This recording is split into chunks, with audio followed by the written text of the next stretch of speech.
నమస్తే, welcome to 99 TV. 22A వివాదానికి సంబంధించి స్పెషల్ డిబేట్కు స్వాగతం. 22A తెలంగాణలో దాదాపు 1 కోటి మంది బాధితుల్ని తయారు చేసింది. చట్టం ఏంటి బాధితులను తయారు చేసింది అని అనుకుంటున్నారా? నిజమే. ఇది దిగువ మధ్య తరగతి, సామాన్య మధ్య తరగతి, ఎగువ మధ్య తరగతి, అక్కడి నుంచి కొంత రిచ్ క్లాస్కి దగ్గరలో ఉన్న వాళ్ళందరూ కూడా ఎఫెక్ట్ అయ్యారు. ఎప్పుడో 30-40 ఏళ్ల క్రితం ప్లాట్లు కొని తర్వాత ఇల్లు కట్టుకున్నవాళ్ళు, తర్వాత అపార్ట్మెంట్లు కొనుక్కున్న వాళ్ళు, వాళ్ళందరూ కూడా వాళ్ళు 22A జాబితాలోకి వచ్చేసారు. ఏమన్నంటే ల్యాండ్ సీలింగ్ అంటారు. ఈ నిషేధం ఏంటి?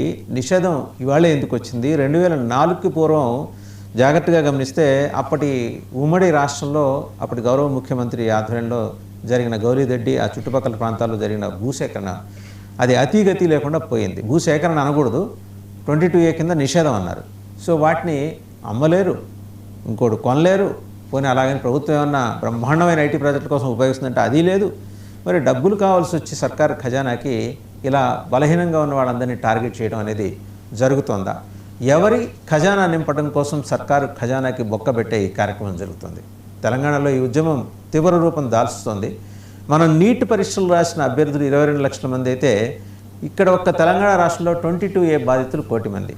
నీటికి ఏ స్థాయిలో అభ్యర్థులు వాళ్ళు వచ్చి వాళ్ళు నిరసన వ్యక్తం చేశారు, దానికి 5 టైమ్స్ ఇక్కడ నిరసన జరిగే ఒక సూచన అయితే కనిపిస్తుంది.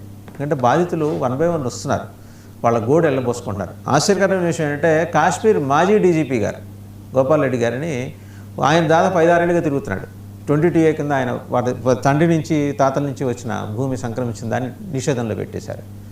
ఒక హైకోర్టు న్యాయవాది బీజేపీ నాయకుడు 40 ఏళ్ళుగా తిరుగుతున్నాడు ఆయనైతే.